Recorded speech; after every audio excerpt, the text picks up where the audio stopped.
il y a un an, rappelez-vous, nous étions à Bordeaux, on parlait alors d'un tas de sujets, mais de l'inflation, pas du tout. Depuis, il y a eu la crise des matières premières liée au rebond économique, et puis la très forte tension sur les marchés de l'énergie avec la guerre en Ukraine. Nous voilà donc avec un sujet dont on se serait sans doute bien passé, et on va donc tenter de comprendre ce qui implique un retour d'une hausse des prix, se demander si c'est un retour finalement conjoncturel, éphémère de l'inflation, ou bien une tendance de long terme qui se dessine. Et puis, bien sûr, comment les organismes HLM doivent y faire face. Je vais vous présenter les personnalités qui ont accepté notre invitation, et si vous pouvez faire un tout petit peu moins de bruit dans la salle, ce serait formidable pour les personnes qui sont sur scène.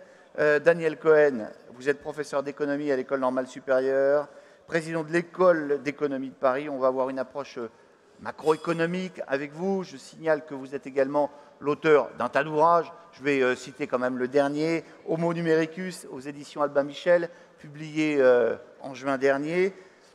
Christian Eckert, ancien secrétaire d'État auprès du ministre des Finances et des Comptes publics, vous étiez chargé du budget. Vous nous expliquerez, vous, ce qu'un retour dans l'inflation signifie finalement pour les comptes publics et dans l'élaboration d'un budget. Là encore, c'est particulièrement d'actualité. Bernard Colosse, ancien délégué général adjoint aux affaires économiques, financières et internationales de la Fédération française du bâtiment. Je vous vois hausser les sourcils, mais oui, c'était bien votre titre.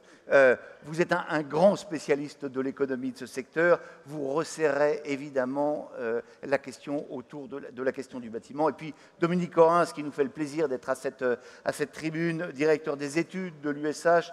Vous nous direz ce que cette inflation signifie pour le logement social. Puis Emmanuel Ecosse, je ne vous présente pas président de l'USH. Il vous appartiendra de nous dire quelle réponse finalement vous apportez. Mais d'abord, alors, Daniel Cohen, je signale une chose. On m'a fait jurer que je vous expulsais de la table ronde à 11h45 parce que vous avez des impératifs. Donc, vous ne vous accrocherez pas à votre fauteuil. À 11h45, vous devrez filer si on prend un petit peu de retard. Mais d'abord, il vous appartient d'introduire cette plénière avec un propos macroéconomique sur l'inflation. Qu'est-ce que c'est que l'inflation? Est-ce que c'est mauvais pour l'économie? Est-ce que ça appauvrit les Français? On va essayer de tenir dans les 10 minutes qu'on vous a fixées. Bien, merci de votre invitation. Merci Emmanuel, je suis ravi d'être avec vous. Bon, quelques mots d'introduction et chacun comprend bien, et vous l'avez très bien rappelé Olivier de Lagarde, l'importance de ce point, l'inflation, dont en effet on avait totalement oublié qu'elle puisse venir revisiter les sociétés avancées. Et ce qui est en effet d'abord le plus stupéfiant, c'est la vitesse à laquelle l'inflation est redevenue un problème. Alors ceux qui ont connu les années 70, évidemment, s'en souviennent, mais pour les nouvelles générations, c'est un phénomène véritablement nouveau. Au début de l'année dernière, quand on sortait tout juste du Covid, en janvier 2021, le taux d'inflation en France, comme d'ailleurs dans la zone euro, était inférieur à 1%.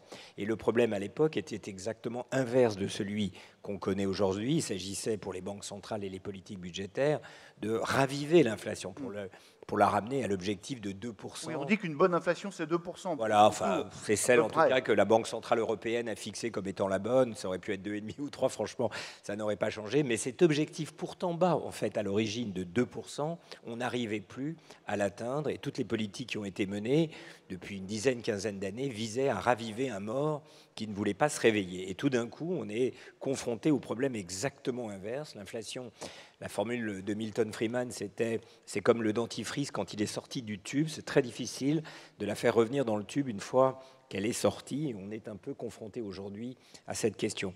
Alors l'inflation, pour le dire brièvement, c'est à la fois un problème en soi, puisque ça pose des problèmes de coûts, de rémunération.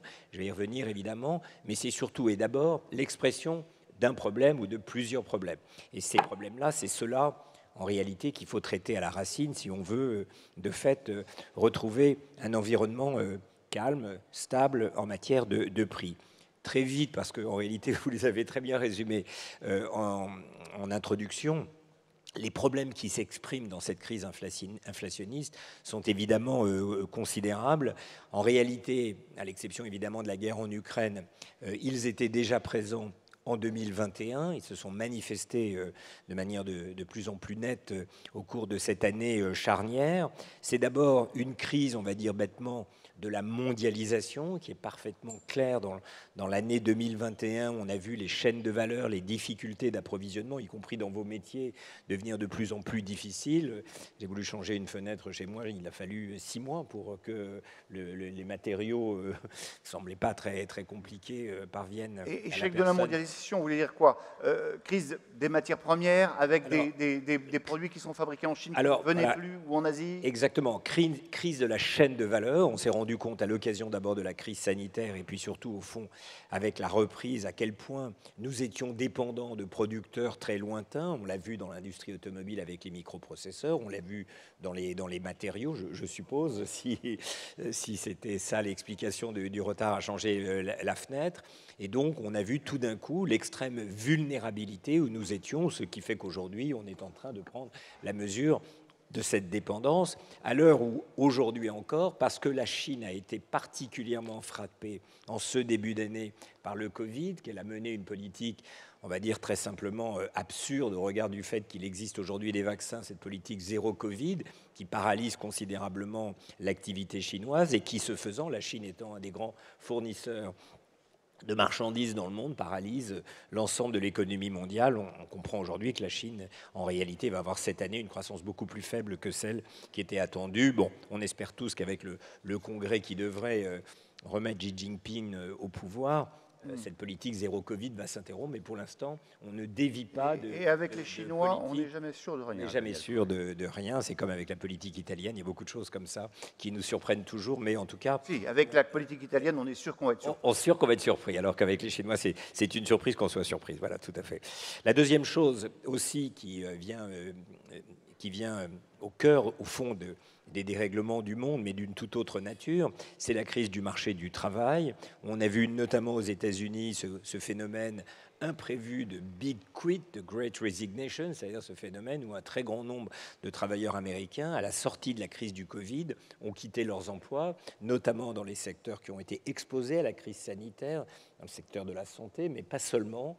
On a vu beaucoup de professions qui avaient subi en réalité les conséquences indirectes de la mondialisation par la précarité, par la paupérisation de leurs emplois, au fond, se révolter silencieusement, à la fois parce que la reprise était rapide, donc ça leur donnait des opportunités, mais peut-être aussi pour des raisons psychologiques plus profondes. La crise sanitaire a été l'occasion d'un retour sur soi, a été l'occasion d'une remise en question, au fond, d'un très grand nombre de personnes, en bas et en haut de la chaîne sociale. On a vu beaucoup de jeunes gens sortis des grandes écoles remettre en question, au fond, le profil de carrière qui les attendait. En France, c'est un peu moins net, mais tout de même, on voit beaucoup d'aspirations à donner du sens à son emploi. Il y a un livre qui vient de sortir tout à fait passionnant de Thomas Coutreau qui s'appelle « La quête de sens ». On voit combien cette question de savoir quel est le sens que je donne à ma vie joue un rôle important dans la décision d'accepter ou pas un travail. Les questions d'ailleurs écologiques jouent un rôle très important dans le sens que l'on donne. On n'aime pas faire des emplois dont on comprend qu'ils sont contraires aux idéaux qu'on peut avoir en matière de lutte contre le réchauffement climatique. On a vu aussi évidemment cette grande révolution qui est un effet totalement inattendu de la pandémie, qui a été le télétravail. Le télétravail aujourd'hui est devenu une aspiration d'un très grand nombre de salariés, et les professions dont les vôtres, je suppose d'une certaine manière, qui ne sont pas capables d'offrir du télétravail à leurs employés, ont beaucoup de mal à recruter, parce qu'aujourd'hui, on considère qu'1 ou 2 journées de télétravail fait partie des conditions d'exercice de l'emploi. Tout ça s'exprime, se traduit aussi par des coûts salariaux dans les secteurs en difficulté qui sont en hausse. C'est très clair aux États-Unis, ça l'est un peu moins chez nous, mais ça fait partie. Et donc ça fabrique de l'inflation. Ça fabrique de l'inflation dans la mesure où ça fabrique d'abord des étranglements de coûts. On n'arrive pas à produire parce qu'on a du mal à recruter, donc ça veut dire que les marchandises produites, les services produits sont plus rares, donc ça crée des tensions sur les prix, et puis ça oblige évidemment les secteurs concernés à revaloriser leur profession, leur salaire, et ça se retrouve indirectement dans les coûts aussi. Donc on a un goulet d'étranglement, à la fois à l'échelle planétaire parce que les chaînes de valeur ne sont plus efficaces, et beaucoup plus près de nous, à l'autre bout en quelque sorte du monde infini où nous vivons, sur le marché du travail très proche de nous. Et puis le troisième item évidemment patent, c'est la hausse du prix de l'énergie. Elle était évidente déjà, elle commençait à croître l'année dernière. La reprise très rapide, alors que les stocks de pétrole étaient très bas, a créé une tension brutale sur le prix de l'énergie. Évidemment, la guerre en Ukraine, notamment en Europe, notamment sur le gaz, a provoqué une explosion des prix énergétiques, couplé au fait que nos dispositifs de tarification de l'électricité étant indexés sur le gaz, qui était censé être l'énergie marginale de dernier recours, a complètement fait dérailler ce marché, obligeant le gouvernement en réalité à bloquer cette hausse des prix par son bouclier tarifaire qui a limité son impact, mais qui quand même est tout à fait patent dans le pouvoir d'achat des ménages. Donc ça, c'est les problèmes. Au Moyen-Âge, on disait la guerre, la peste et la faim, les trois fléaux apocalyptiques qui ont mis fin d'ailleurs au système féodal avec la grande peste du milieu du XIVe siècle, la peste, la pandémie, toujours pas terminée en réalité, la faim de gaz et la guerre en Ukraine. Ce sont ces trois fléaux avec lesquels il faut évidemment vivre, se débrouiller en essayant de toute la mesure du possible de les résoudre en amont, parce qu'aucune politique de lutte contre l'inflation ne les fera disparaître. Alors, pardon Daniel Kahn, comme le temps passe, ouais. Y a évidemment une question qui est dans toutes les têtes. Cette inflation, c'est juste un épiphénomène, il faut juste courber le dos pendant quelques mois, ou est-ce qu'il faut s'habituer à vivre avec une inflation relativement forte assez longtemps. On a de la chance de vous avoir. C'est parfait, c'était ma deuxième partie, donc c'est génial. Donc c'est exactement ça. La question, c'est qu'on a un choc initial. Le problème est de savoir si ce choc va retomber. C'était le pari des banques centrales l'année dernière. Vous ne pouviez pas rencontrer le gouverneur de la Banque de France sans qu'il vous fasse toujours une bosse. C'est une bosse. On avait l'impression de lire le livre de Paul Féval, Le Bossu, quand on le rencontrait. Cette bosse, non, elle est en train de venir à plateau, voire même de continuer de croître, parce que l'inflation... Le problème de l'inflation, c'est que très vite, elle s'auto-entretient. La hausse de coûts crée des hausses de prix, cause des hausses de salaire qui finalement deviennent explosives. C'est un peu, au-delà de la persistance du mal dont j'ai parlé tout à l'heure, c'est en réalité le problème qu'aujourd'hui redoutent les banques centrales. Dans les années 70, on a eu un truc qui s'appelait la stagflation. C'est exactement ce mécanisme qui fait qu'on est passé brutalement de 6% d'inflation à 12% d'inflation entre 72 et 74. Et en 80, quand François Mitterrand bat Giscard d'Estaing, en 81, l'inflation était toujours à 12% parce qu'on n'a pas trouvé le remède pour y faire face. Alors aujourd'hui, les banques centrales, après avoir été assez indulgentes avec la montée de l'inflation au nom de cette théorie de la bosse, sont en train de se réveiller et elles ont commencé assez significativement à augmenter les taux d'intérêt. Là encore, taux d'intérêt français. Je rappelle, en 2021, la France pouvait, en 2021, s'endetter à 50 ans avec des taux de 0,7%. Alors, je ne sais pas ce qu'on a fait au ministère des Finances, peut-être Christian Eckert nous en parlera, mais c'était une opportunité en or pour se financer à très long terme. Très bon marché. On l'a malheureusement laissé passer.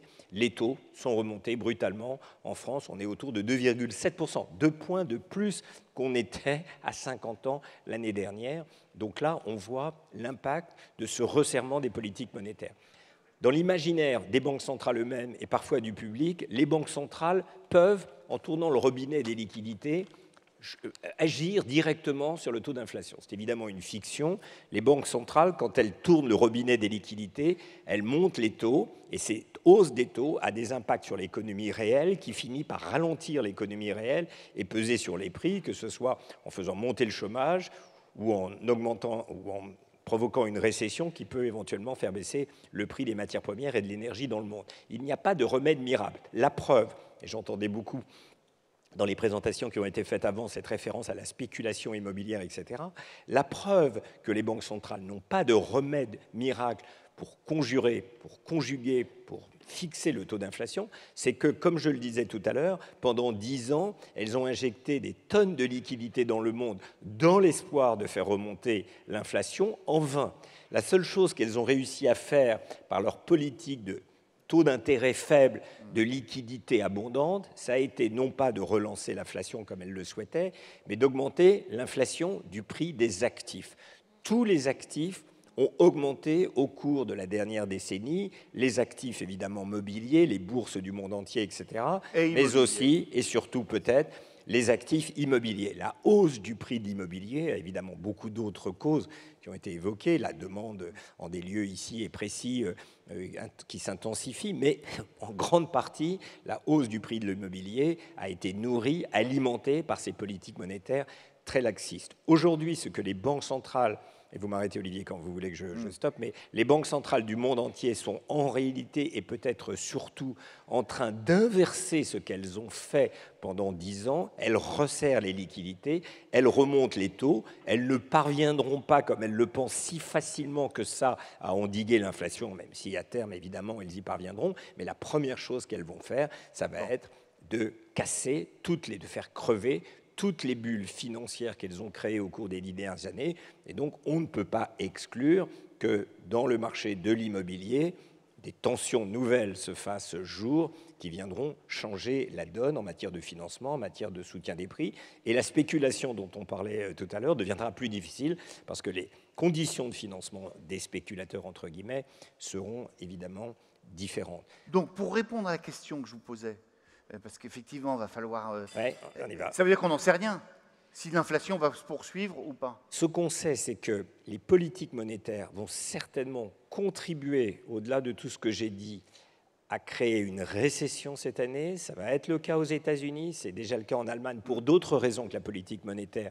Mais le resserrement de la politique monétaire est en réalité un instrument, non pas de baisse des prix, mais de refroidissement de l'activité économique. Le but caché de la politique monétaire, c'est en réalité de casser cette spirale prix-coût en refroidissant l'économie et donc en empêchant que ça se propage. Donc la politique monétaire va créer une récession, elle va augmenter les taux d'intérêt. Donc l'année 2023 qui vient va être très difficile et c'est de cette crise, le cas échéant, que les anticipations et l'inflation elle-même seront brisées. Ça veut dire qu'on y arrivera peut-être, mais ça ne sera pas sans coût et ce sera très difficile en réalité à traverser. Bon, question éclairée. Vous confirmez ce que dit Daniel Cohen? Devant autant de connaissances et connaissant le parcours et les fonctions du professeur Cohen, je ne peux me permettre de confirmer ou d'infirmer. Dire d'abord le plaisir que j'ai d'être ici, peut-être dans une position plus facile que si j'étais venu il y a quelques années, ma chère. Ah ben c'est toujours plus facile d'arriver après que d'être ministre du Budget en fonction. Je tenais à le dire parce que j'ai reconnu un certain nombre de visages qui étaient parfois en face de moi lors de discussions, on va dire, passionnées, mais qui se sont toujours déroulées de façon courtoise et respectueuse.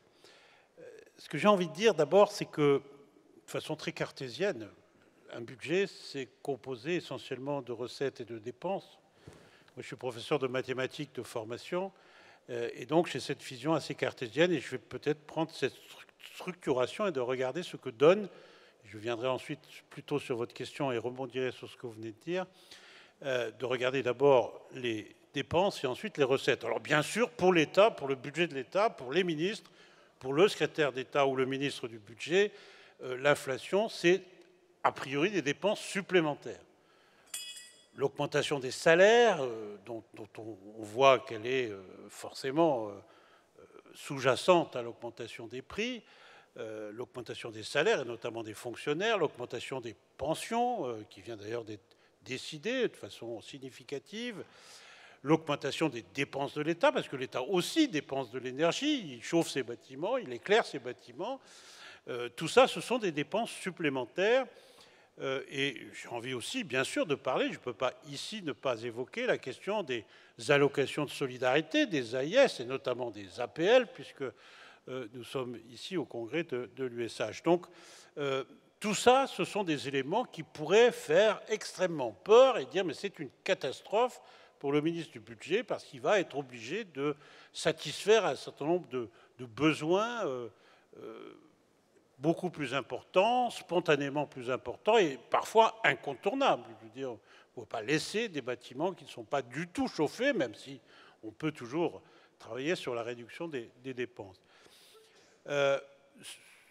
Heureusement, si j'ose dire, le côté recette, lui, bénéficie, si j'ose dire, d'un certain nombre mécaniquement d'éléments favorables. Les recettes de TVA, compte tenu de l'augmentation des prix, sont naturellement en progression significative si la consommation se maintient, j'y reviendrai. Les recettes de TVA augmentent spontanément. La TVA étant la première source de recettes de l'État, il faut le rappeler. Une inflation de 5%, et on sait déjà qu'elle est au-delà de 5%, c'est quasiment 10 milliards de recettes supplémentaires sans rien faire, si j'ose dire. Les différentes taxes sur un certain nombre de produits augmentent de la même façon, assez spontanément et parallèlement à l'inflation. Et puis, il y a un élément très fort, même si ça ne concerne pas le budget de l'État, mais en tout cas, ça concerne les dépenses et les recettes publiques, ce sont les cotisations sociales. Les cotisations sociales, compte tenu d'augmentations de salaires qui ont forcément lieu pour laisser les gens dans une situation, j'allais dire, vivable, conduisent, là aussi, mécaniquement à des augmentations de recettes de l'État. En termes d'impôts, j'allais dire, c'est pareil. Alors, il se trouve que, concernant les particuliers, la loi de finances est sortie hier, je crois, j'en suis sûr. Nous aussi. C'est la règle. La loi de finances qui a été publiée vante une espèce de baisse de l'impôt sur le revenu pour compenser l'inflation par une revalorisation des tranches. Ce n'est pas le lieu du débat aujourd'hui, mais enfin, étant un peu connaisseur de ces sujets et prof de maths dans le civil, c'est pas aussi simple que ça. Il y a un loup. Il y a un flou Et pour le moins. Bien que quand pour le moins, un flou. Je voilà. vous laisse la responsabilité de la suite. Mais je me suis livré à quelques calculs cette nuit en prenant quelques exemples. Alors évidemment, les exemples choisis sont toujours dans un sens un peu unilatéral. On peut remarquer que globalement, l'augmentation de la masse salariale produira, même avec la revalorisation des tranches, qui est d'ailleurs quelque chose d'habituel. Exceptionnellement, il y a eu un gel du barème de l'impôt sur le revenu, mais traditionnellement. Bref, l'impôt sur le revenu va produire davantage. Il aurait peut-être produit plus si on n'avait pas revalorisé autant le barème, mais il produira davantage.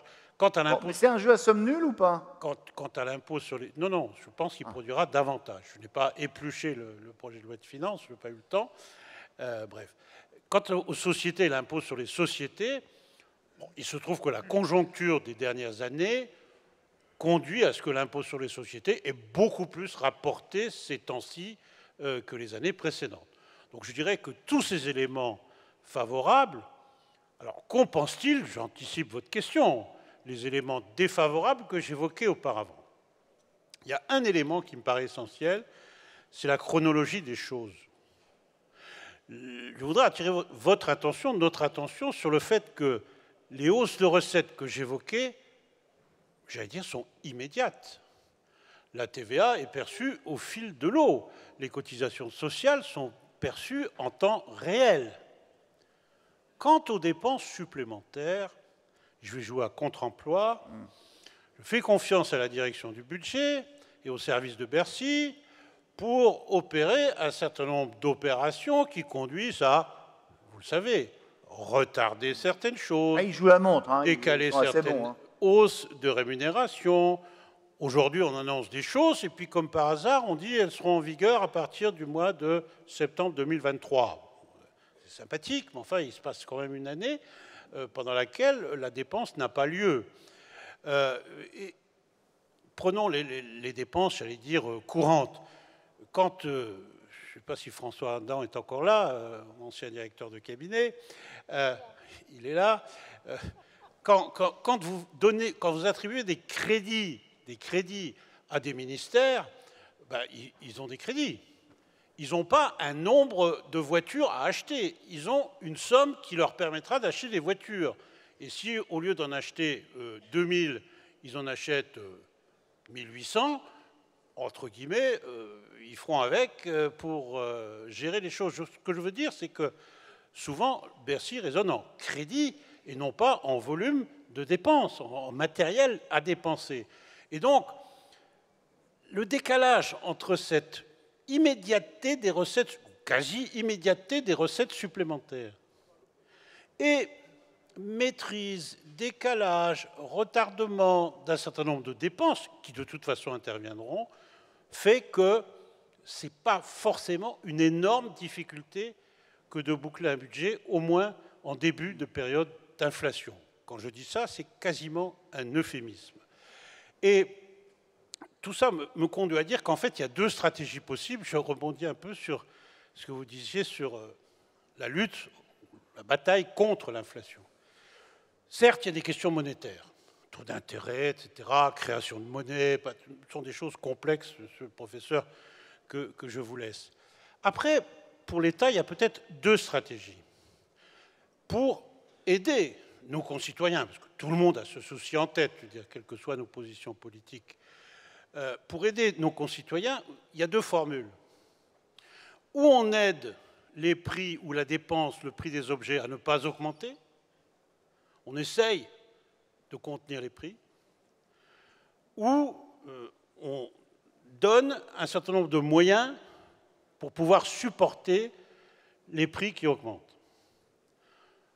Pour donner un exemple caricatural, concernant l'énergie, où vous dites je baisse la TVA sur l'énergie, c'est immédiat. Ou je fais un chèque. Ou je fais un chèque. Pas forcément pour tout le monde, quoique on a généralement fait beaucoup pour tout le monde avec les ristournes pratiquées à la pompe. Et je dirais que dans cette espèce de spirale quasi infernale que vous décriviez, les hausses de prix entraînent des hausses de salaire, qui elles-mêmes entraînent des hausses de prix, etc. Je pense que peut-être faut-il faire les deux, mais en tout cas, il me semble qu'on aurait peut-être plus eu intérêt à essayer de contenir les recettes de l'État, plus qu'elles ne l'ont été, notamment par un certain nombre de réductions de prélèvements. Donc, en gros, en baissant les taxes, quoi. Enfin, par exemple, j'observe par exemple que des baisses d'impôts, alors on peut être d'accord ou pas d'accord hein, sur les baisses d'impôts qui étaient programmées. C'est dommage que vous ne soyez plus ministre du budget quand même, parce qu'un ministre du budget qui dit il faut baisser les taxes... Vous pouvez l'écrire, vous le signez. Voilà, et je vous donne l'adresse du président ou de la première ministre. Non, mais ce que je veux dire, c'est que il aurait pu y avoir un certain nombre de mesures qui, dans le temps, auraient probablement donné des effets différents de ceux que je crains que nous connaissions. Et pour conclure, ou à peu près, sur le sujet, l'avant-dernier point, un mot sur la dette.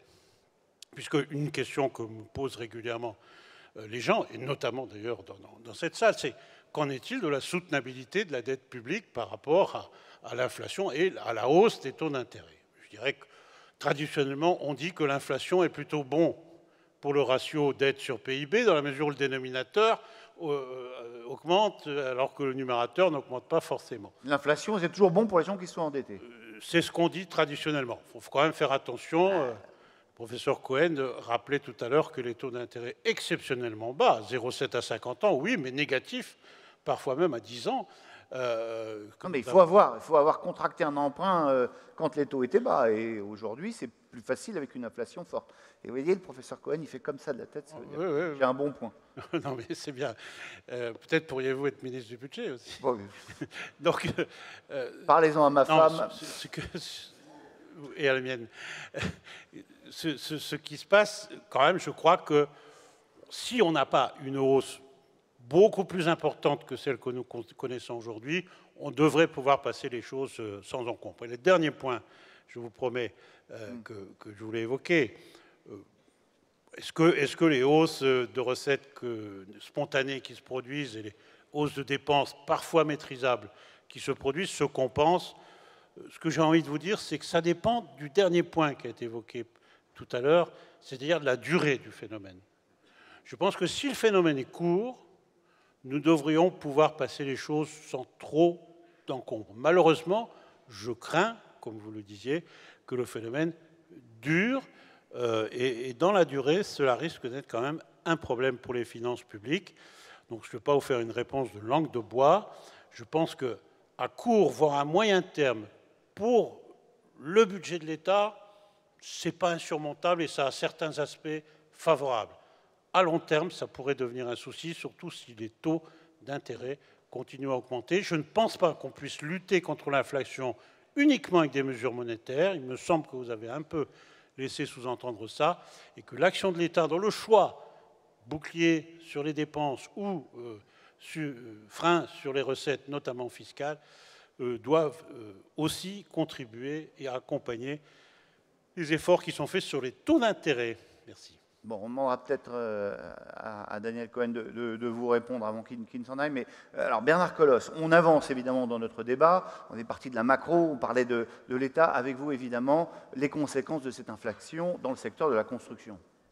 Écoutez, on pourrait s'étonner de la question, puisque si on regarde sur les 15 dernières années, on a déjà une inflation très forte sur les prix de l'immobilier et sur le prix des actifs, comme l'a dit Daniel Cohen. Donc en fait, et tout ça a conduit à un secteur qui s'est quand même fortement développé. Si on prend le premier semestre de l'année en cours, on a un semestre qui est globalement, même si on intègre, on peut discuter effet rattrapage ou pas du Covid, mais on a un premier semestre qui, du point de vue de l'activité des transactions, des placements, de tout ce que l'on veut et des indicateurs, on a un trimestre qui est un trimestre qu'on peut qualifier de bon, voire très bon. Donc en fait, on pourrait s'étonner de la question, est-ce qu'on a un problème? Oui, on a un problème parce que si on a eu un bon... Alors on pourrait donner les multiplier les chiffres, mais dans le non résidentiel, on n'a jamais autant fait de transactions.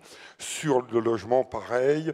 Sur les autorisations, on est à la hausse. Sur le non résidentiel, ça explose. Enfin, bref, je pourrais donner les chiffres, mais je crois qu'ils ont été largement diffusés. Par contre, qu'est-ce qui se passe? Mais il se passe en même temps qu'on a un immense craquement. On a un gros craquement qui est quoi? Parce qu'en fait, comme l'a dit Daniel Cohen, le paradigme a changé. Il a changé. On voit que tous les indicateurs, si on quitte l'aspect rétroviseur et qu'on regarde devant, dans le rétroviseur, l'activité qu'on observe et ce qu'on peut anticiper, on voit que ça craque de partout. Ça craque de partout. On voit des abandons d'opérations. On voit des appels d'offres infructueux qui se développent. Les ventes des promoteurs sont à la chute. Les ventes des maisons individuelles sont également en chute. On pourrait également multiplier les chiffres, mais on n'est pas sur des petits phénomènes. Hein. On est sur du moins 20, du moins 30. Donc ça, c'est quand même considérable. Dans les transactions, alors là...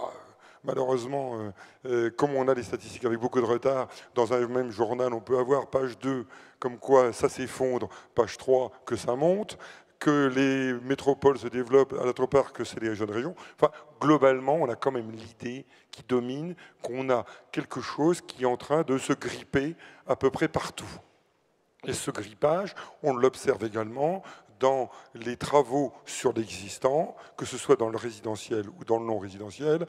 Globalement, les enquêtes d'opinion sur les travaux dans l'existant font apparaître des soldes d'opinion fortement négatifs et très fortement à la baisse. Là encore, on n'est pas sur 2-3 points, on est sur moins 10, moins 15. Donc en fait, on voit bien que tous les indicateurs avancés sont en train de s'effondrer et de dire que devant nous, on a une grosse difficulté. Alors, pourquoi on a ça? On l'a dit, hein. D'abord parce qu'on a créé des opérations avec des coûts et puis que ça explose, l'énergie. On s'aperçoit également que, est-ce que c'est le bouclier ou pas? Mais on ne voit pas de frémissement. Frémissement, c'est tremblement dû à la maladie, hein. Mais de frémissement sur le marché des travaux d'économie d'énergie, mais alors que le coût de l'énergie explose. Pourquoi? Eh bien, tout simplement parce que, je crois, enfin l'explication qu'on peut en avancer, ça a déjà été évoqué, c'est que non seulement on a une inflation, mais on a également un changement radical dans les taux d'intérêt. Alors, ces taux d'intérêt, ce changement radical, me semble-t-il, il s'opère de façon assez différenciée. Quand on regarde, par exemple, dans le non résidentiel, les placements, les taux d'intérêt, ils ont augmenté, mais ils sont encore globalement lourdement négatifs. Hein, je pense aujourd'hui, compte tenu de l'inflation, on a des taux d'intérêt. Et on voit encore que dans le non résidentiel, l'arbitrage se fait encore dans le placement immobilier. Et d'ailleurs, les anticipations de prix restent à la hausse. C'est le paradoxe. Par contre, si on regarde du côté des particuliers, là on voit que ça commence à mordre méchamment. Hein. Sur la primo-accession, sur l'accession sociale, on a un double phénomène. En gros, les prix dans la période antérieure avaient pu être supportés parce que quand les taux d'intérêt sont très très bas, l'allongement de la durée de remboursement a un intérêt. Plus vous montez dans les taux, moins ça a d'intérêt. En gros, passer de 15 à 35 ans, ça vous diminue de 50%, voire plus, l'annuité Si vous êtes à 1,5 ou à 2%, quand vous êtes à 5, eh bien, vous avez pratiquement plus que 30 ou 40% de réduction. Donc en fait, on voit bien que la hausse des taux d'intérêt, elle commence à mordre. Il y a en même temps alors la fameuse question du taux de l'usure qui est beaucoup évoquée. Je crois que, bon, je ne voudrais pas rentrer dans une polémique, il y a une polémique. Il me semble que dans le même temps que l'on a cette hausse des taux d'intérêt, on observe également un durcissement des règles prudentielles externes et internes aux établissements. Donc ça explique cet accès au crédit beaucoup plus difficile. Je crois également que la crise, elle est aussi... il y a d'autres facteurs, ça a été mentionné, mais globalement, ça a toujours été... C'est presque une ancienne de tous les congrès, mais on voit quand même, pour de multiples raisons, un malthusianisme foncier qui s'accentue et qui a été accentué par les dernières élections municipales dans les grandes métropoles. Donc, si on ajoute donc, des prix... Quand vous dites malthusianisme foncier, on ne construit plus, quoi. Écoutez, le président de la République s'est étonné il y a quelques jours qu'il fallait 10 ans pour faire des éoliennes en France et 5 ans à l'extérieur. On pourrait dire que, eh bien, on a à peu près la même situation dans les permis de construire et que des permis de construire, pour des raisons démocratiques, hein, il y a plein de raisons. Enfin. Les interrogations de la population sur les bienfaits de la croissance urbaine et de la métropolisation, ça se retrouve. Il ne s'agit pas simplement de parler de Nimbaï. On a bien une interrogation sur les ânes, les préoccupations écologiques. Donc tout ceci joue. Alors, pour respecter le temps, si on voit tout ça, qu'est-ce qu'on peut dire pour l'avenir? Je veux dire que moi, je m'interroge beaucoup sur... D'abord, je ne suis pas le seul, mais tous les économistes le disent, sur jusqu'où il faudra aller pour obtenir que tout ça rentre en récession, donc l'économie réelle. Et donc, moi, il me semble qu'il y a bien 2 scénarios, mais ça a déjà été évoqué. Il y a un premier scénario, tout ça reste dans les taux d'intérêt contenus, eh bien, ça va craquer, mais on n'aura pas un effondrement. Par contre, si on voit bien que si on est comme sur le passé, on veut une récession dure et profonde, les politiques monétaires mettent 2 ans pour y arriver, et que si on ajoute à ça que dans le secteur de l'immobilier, on a une caractéristique un peu différente par rapport aux autres secteurs. C'est-à-dire qu'en fait, en cas de crise, pour faire simple, hein, on a d'abord un ajustement par les quantités. C'est-à-dire que le marché se gèle. Les prix ne baissent pas. Et il faut également 24 mois, entre 24 et 36 mois, pour que le gel des transactions se traduise dans un effet prix. Donc, c'est-à-dire en fait une diminution de prix qui permette la relance de l'opération. Donc on voit bien que si on peut jouer à 2 scénarios, un premier scénario qui est est-ce qu'il y aura ou pas découplage? Ça, je laisserai aux spécialistes. Le découplage entre l'économie européenne et l'économie américaine sur l'évolution des taux, moi, j'y crois pas trop, mais bon, ça, je ne suis pas un spécialiste de ces questions. Mais si on n'a pas de découplage, si on regarde ce qui s'est passé, la Fed va mettre le paquet pour monter les taux vont monter. Et si on prend, alors on pourrait diffuser les chiffres, mais si on met les taux à 10, alors là, c'est plus une désolvabilisation, c'est quasiment un effondrement. Donc l'effondrement gèle des quantités, donc ça veut dire qu'on aurait assez classiquement, comme on l'a eu par le passé, donc ces craquements qui mettraient 3 ans ou 4 ans pour qu'on retrouve les germes d'une reprise comme on l'avait connu dans les années 90-95. Donc en résumé, ce n'est pas tant le niveau des taux, on a su vivre entre 75 et 85 avec des taux élevés, que le changement de paradigme, inflation et effet taux qui nous suscite une grande inquiétude. Donc pour répondre à votre question, comment ça va être? Il faudrait avoir l'idée de ce que seront réellement les taux d'intérêt fin 2023. Bon, en tout cas, on entend bien et on a bien compris le message de votre inquiétude pour le secteur de la construction. Dominique Orens, on resserre la focale. Pour le logement social, qu'est-ce que ça signifie? On parle depuis tout à l'heure de l'inflation. L'inflation, c'est quoi? L'inflation, c'est la mesure de l'évolution des prix de la consommation des ménages en biens et services. Donc l'INSEE fait quoi? L'INSEE fait, si ça veut bien s'afficher, l'INSEE fait quoi? Déterminer un panier de consommation d'un ménage et puis à chaque fois, pour chaque portion de ce camembert, regarde comment évoluent les prix. Donc vous y retrouvez le logement, l'alimentation. Donc le logement, ça représente 21% des dépenses d'un... Oui, c'est ça. Alors ce qui est important, ce que je voulais dire, c'est que quand on regarde l'inflation, il y a 2 choses à regarder. Le poids par exemple le logement, et l'évolution de chacun. Il faut bien découpler les deux. Les deux jouent, le poids et l'évolution. Alors ce que je vous propose, moi, c'est d'essayer de faire la même chose pour le secteur du logement social. Vous notez bien que le panier de consommation d'un organisme HLM, il n'a rien à voir avec celui-là. Donc on va essayer de voir ce que c'est que le panier de consommation d'un organisme HLM et de regarder ensuite, d'illustrer quelles sont les évolutions. Alors deux petites précautions. Un, je vais parler de la moyenne. Bon, pour chaque organisme sera sans doute différent. Et deux, je vais mettre sur le même plan un certain nombre de montants financiers ou de concepts qui, théoriquement, ne sont pas mis sur le même plan. Donc, les comptables dans la salle vont crier peut-être à l'hérésie. Hein, mais bon, voilà. Alors, qu'est-ce qu'on trouve dans un panier de dépenses d'un organisme HLM? Donc, je vais les balayer très rapidement. Donc, en bleu, c'est ce qui concerne un peu leur gestion. Vous avez la taxe foncière, TFPB, des frais de gestion, d'entretien, et un gros morceau, intérêt et remboursement de dette, hein, près d'un quart, j'y reviendrai parce que c'est très important pour le secteur. Les investissements, 40%.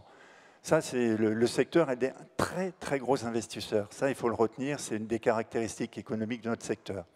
Puis ensuite, il y a les charges qu'on appelle les charges qui sont récupérables. Qui sont récupérables sur... alors, c'est quoi les charges récupérables? C'est l'électricité, c'est le chauffage, c'est l'eau, c'est un peu des gardiens, c'est les espaces verts. Voilà. Donc, bien évidemment, toutes ces différentes tranches vont connaître des vies et des évolutions très différentes. Je vais commencer peut-être par les investissements. Les investissements, les coûts dans le bâtiment, le dernier point, c'est l'évolution de l'ordre constaté, de l'ordre de 7 à 8%. Mais on nous annonce davantage. Les organismes font revenir des contrats qui augmentent de 10 à 15%. Et ça, c'est un problème d'argent, mais c'est un problème aussi apparemment de délai. Et à chaque fois que les prix augmentent, on repousse, on retarde, voilà. Donc ça, c'est une évolution importante. Ensuite, l'énergie. L'énergie, enfin, je sais pas, on a perdu tous les repères, il faut le dire. Quand on regarde les courbes, on voit des évolutions, une volatilité extrême sur les marchés, et de jour le jour. Donc, tirer une évolution, en fait, ça dépend du jour, ça dépend de la durée de votre contrat, ça dépend de plein de choses, ça dépend aussi à quel moment interviennent les boucliers, les protections, etc. Donc, il y a une très faible visibilité avec des évolutions très fortes.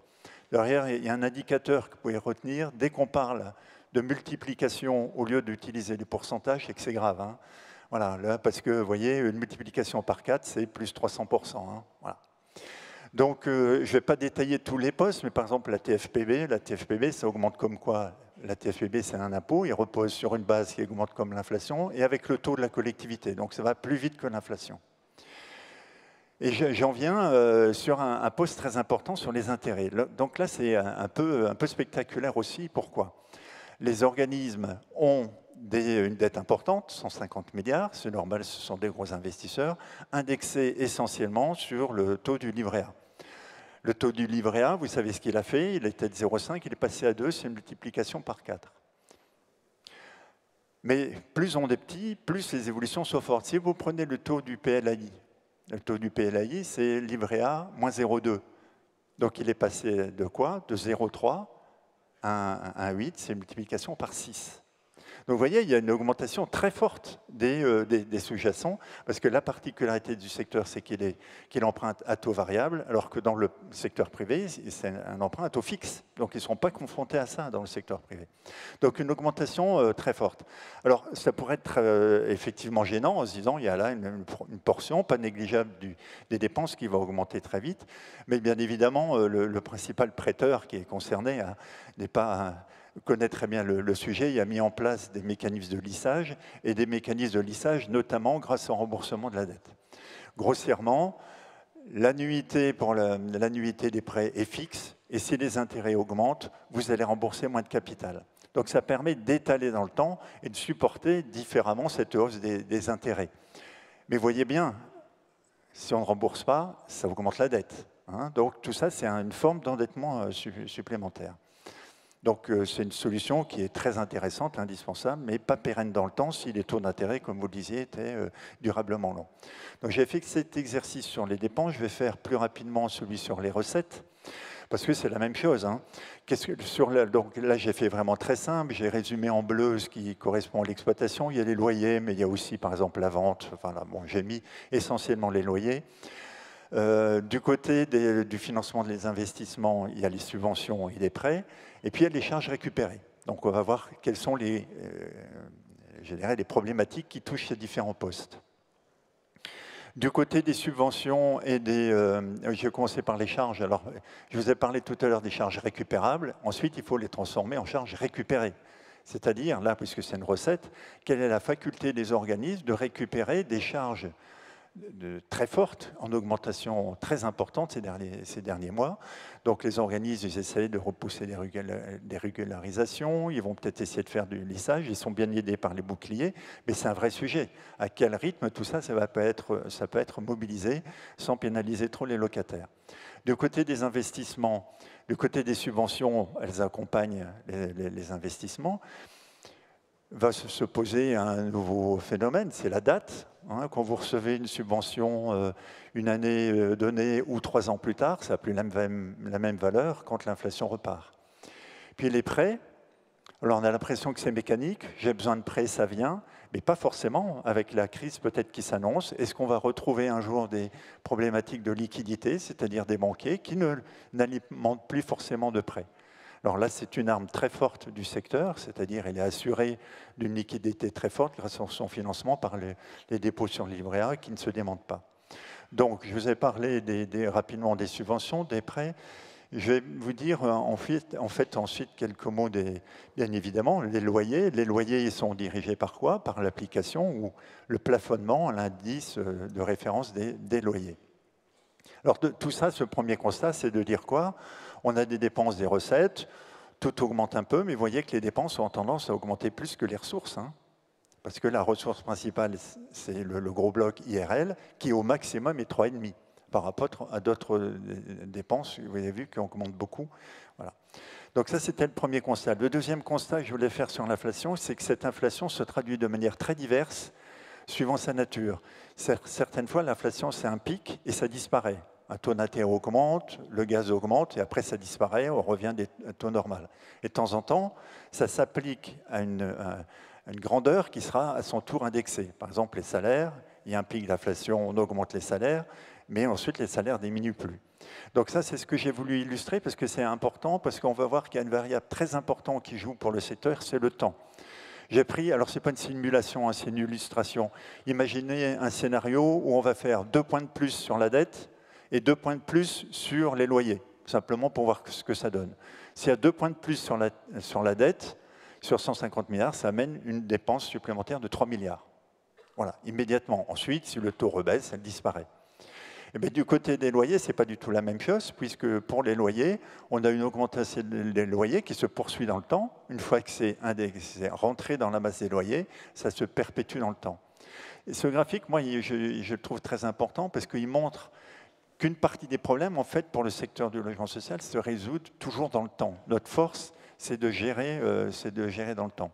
Donc, vous voyez, première partie, ça évolue différemment. Faire attention aux questions de calendrier pour les organismes. Alors, je vais finir de m'amuser avec des petits graphiques et je vais conclure autour de 4 mots assez rapidement. Les 4 mots, le premier, c'est incertitude. Vous l'avez vu dans tous nos propos, avec tous les points d'interrogation. Sur beaucoup de sujets, on ne sait pas où on va sur un certain nombre d'index, notamment de côté de l'énergie. Ce qu'on est sûr de pouvoir dire, c'est que le cadre, quand même, il change. Pourquoi le cadre change? Les 40 dernières années, qu'est-ce qu'on a vécu? On a vécu un mouvement de désinflation massif. On est passé de 16% d'inflation à 0. C'est ça le grand mouvement des 40 dernières années. Je peux vous assurer que les 40 prochaines années, ce ne sera pas ça. On ne pourra pas faire une désinflation. Donc, on va rentrer dans un autre cycle parce que le précédent de désinflation ne peut plus s'effectuer. Alors, face à l'incertitude, est-ce qu'il faut baisser les bras? Non. Il faut travailler, ce que je disais tout à l'heure, travailler le temps long, repérer les risques, les encadrer, les limiter. Et ça, c'est ce que font les organismes tous les jours, avec leurs partenaires, la Caisse des dépôts, les fédérations, qui donnent des informations pour cadrer, puis les organismes qui font leur travail. Moi, je dois dire que, par exemple, le secteur est doté d'un outil qui est très très bien, ça s'appelle Visial, ça permet de faire des projections dans le temps, sur 40, 50 ans, en prenant un certain nombre d'hypothèses pour essayer d'éclairer les sujets. Donc, premier mot, incertitude. Deuxième mot, quand même, confiance, parce que sinon on va partir de cette table ronde avec le moral dans les chaussettes. Hein. Un petit peu de confiance. Je vais employer le terme un peu à la mode, parce que le secteur est un peu résilient, il a des forces. Hein, il a des forces. Il a sa santé financière. Alors, on peut le dire, même si on sait que ces dernières années, sa situation financière s'est confortée parce qu'il a investi moins. On lui a privé de moyens, il a investi moins, mais il a conservé sa situation financière. Donc sa santé, son modèle long terme et ses partenaires. Enfin quand même, quand on travaille avec l'État, avec les collectivités, la Caisse des dépôts, Action Logement, ce sont quand même des partenaires dont on peut s'assurer qu'ils ont les reins solides. Troisième mot, de nouveaux enjeux financiers. Je vous en ai parlé. La trésorerie va peut-être redevenir un sujet. Trésorerie entre les différents acteurs, hein, les ménages, les entreprises, les organismes, voilà. Et puis, autour de l'endettement, parce qu'on l'a vu, le secteur a besoin de beaucoup de dettes, il a besoin de trouver sa liquidité, a priori le circuit du livret A lui autorise, puis il y a la question du taux. Et le taux, ce n'est pas qu'une question d'argent, c'est une question aussi de morale. Je vais vous donner un exemple. Les organismes, quand ils font un programme de logement social, ils projettent leur équilibre financier sur 40 ans. Ils utilisent un taux moyen pour le livret A de 1,6 actuellement. Il y a 2 ans, le directeur financier, quand il faisait sa projection, il prenait le taux du moment, le taux du livret A était à 0,5, et projetait 1,6. Donc il se disait, bah, je pars, j'ai un peu de marge, ça peut augmenter plus tard, voilà, j'ai des années de pain blanc au début. Tandis que maintenant, le directeur financier, il projette 1,6, mais le taux du livret A, il est à 2. Donc c'est un tout autre pari sur l'avenir. C'est de se dire, bah, dans l'avenir, le taux du livret A va retrouver sa moyenne. Et je trouve que psychologiquement, ce n'est pas la même chose. Le dernier mot sur lequel je voulais conclure, c'est le mot loyer, qui me paraît très important. Je finis par ça. Il y a une forme, parce que s'il y a une chose qui augmente beaucoup ces dernières années dans le mouvement pour les organismes HLM, en fait, c'est le nombre de ménages modestes et très modestes. C'est la proportion de ménages modestes et très modestes n'arrête pas d'augmenter. Et ça se traduit par quoi?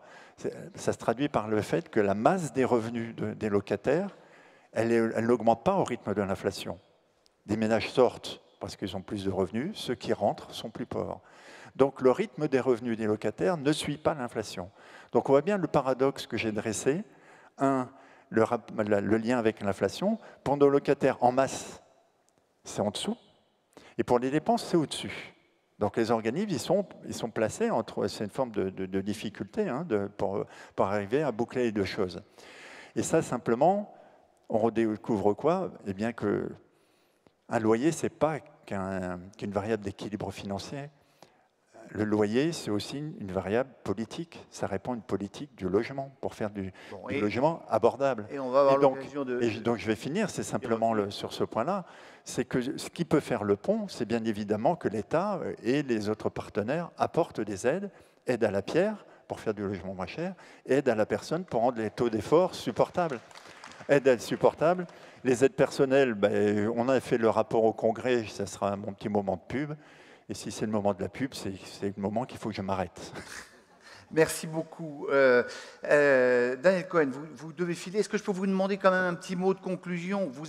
Parce que c'est intéressant, vous avez entendu les inquiétudes du secteur, de Bernard Colosse, et l'équation quand même très compliquée pour le secteur du logement social. Qu'est-ce qu'on fait?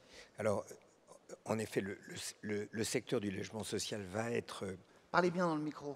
Pardon, excusez-moi. Le secteur du logement social va être exposé à cette hausse des taux qui frappe tout le monde. Mais en vous écoutant tous les deux, je pense que l'avantage comparatif que vous avez, c'est que cette crise générale, vous avez les moyens de mieux la traverser que les autres, puisque au fond, ça se ramène davantage, comme vous le disiez très bien, Dominique, un problème de liquidité, au moins à court terme, qu'un problème de solvabilité, pour la raison que vous rappeliez d'ailleurs, qui est que les taux de long terme ne seront jamais supérieurs à l'inflation, pour ce qui vous concerne, ce qui n'est pas nécessairement le cas pour le secteur privé, où il y a une prime de risque qui va s'ajouter et qui exagère le problème. Donc, c'est dur, mais ce sera sans doute, avec le soutien de l'État, mais il n'y a aucune raison qu'il se retire, moins dur pour vous, et donc vous avez une responsabilité accrue. Tout est différentiel dans la vie. Merci beaucoup, Daniel Cohen. Tonnerre d'applaudissements, filez vite, parce que vous allez me faire avoir des problèmes.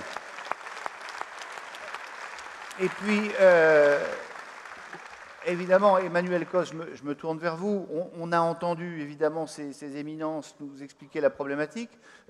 Maintenant, Qu'est-ce qu'on fait? Déjà, je voulais quand même en profiter pour remercier Daniel Cohen et Christian Herquette d'être là, parce que je pense que c'était très important qu'on ait cette plénière avec aussi ces regards d'un peu plus haut que notre quotidien de bailleurs sociaux.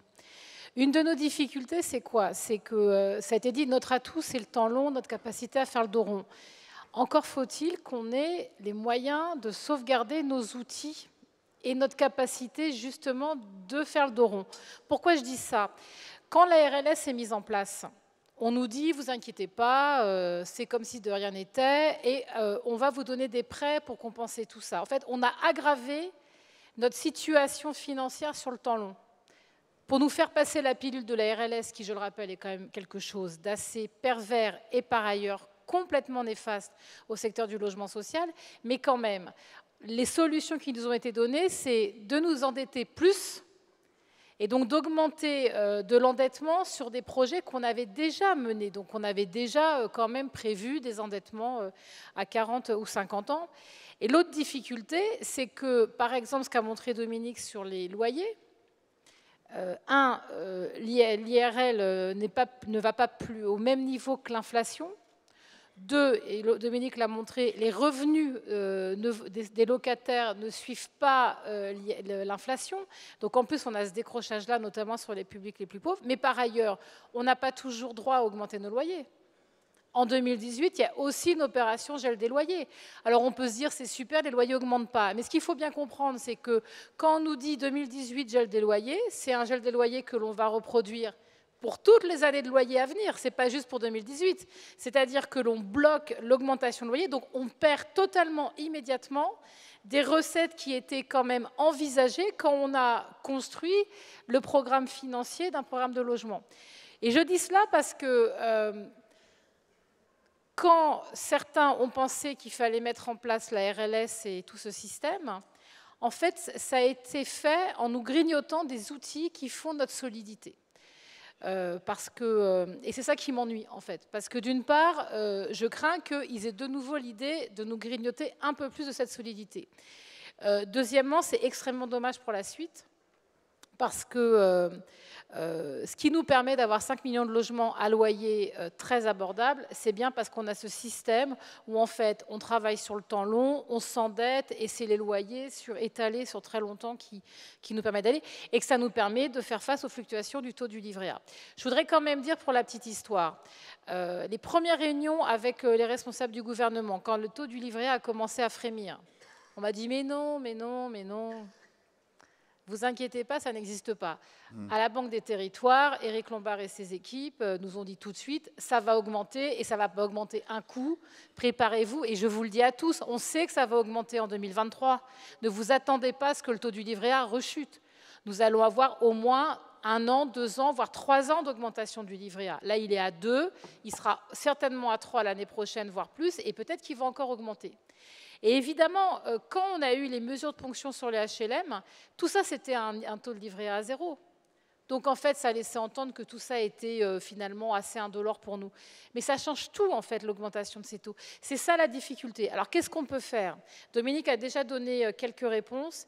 Il me semble que la première chose, c'est qu'on continue à retrouver des capacités, à reconstituer des marges de manœuvre. Et en gros, nos fonds propres. C'est de retrouver plus d'aide à la pierre ou d'aide à la pierre pour la rénovation, en espérant, si j'ai bien lu le PLF, nous commençons à en retrouver. C'est retrouver aussi des subventions locales, parce que ça n'a pas été explicité, mais les subventions des collectivités locales au logement social, par tradition, sont très importantes dans le budget. J'ai oublié le chiffre exact, mais Dominique le dira, c'est plusieurs milliards d'euros. 4, tu dis, non? Non. Enfin, tu dis quelque chose, je ne sais plus. Non, mais voilà. C'est lui qui me donne... Ce sera sur le site. Vous savez, c'est toujours ce qu'on dit quand on... Néanmoins, ce qui est très important à voir, c'est que ça baisse. On est face à on est face depuis plusieurs années à une baisse de l'action de l'État dans nos budgets, mais aussi des collectivités locales. Sauf que ces subventions, elles n'aident pas juste à améliorer le financement d'un programme, elles reconstituent ce qu'on appelle des fonds propres. c'est-à-dire l'argent qu'on va réinvestir. Et c'est un peu ça, en fait, notre difficulté, c'est que, comme vous l'avez vu tout à l'heure, nous défendons un discours très volontariste, et c'est nécessaire d'accélérer encore les investissements, et notamment sur la rénovation de logements. Mais moi, il y a un moment, si c'est juste avec des prêts, en fait, on ne sait pas faire. La réalité, c'est qu'à un moment, on ne peut pas. Donc c'est ça, me semble-t-il, une des grosses difficultés. Après, il y a d'autres sujets, c'est comment est-ce qu'on peut se prémunir des enjeux de l'inflation, notamment sur la question de l'énergie. Il y a des choses sur lesquelles on ne pourra pas jouer. Ce qui peut nous permettre peut-être d'avancer un peu, c'est comment est-ce qu'on peut se prémunir de la dépendance, notamment à la question de l'énergie. C'est aussi pour ça que les réflexions sur avoir plus d'énergie renouvelable, d'être moins dépendant des fluctuations de cette matière première très volatile, le fait donc d'être un peu plus en maîtrise de ce type de très grosses dépenses, à mon avis, est un moyen de nous protéger. Je dis bien de protéger. Je pense que néanmoins, on va faire face à l'inflation et on fera avec. Et c'est sûr que dans les organismes HLM, en fonction de là d'où vous partez, certains ont le dos et les épaules assez larges et des financements et des groupes qui assurent la soutenabilité financière des organismes, comme on dit. D'autres, moi je pense à des organismes qui ont des programmes de rénovation urbaine extrêmement coûteux et difficiles, avec des collectivités qui n'arrivent plus à les soutenir parce que même parfois elles-mêmes sont endettées.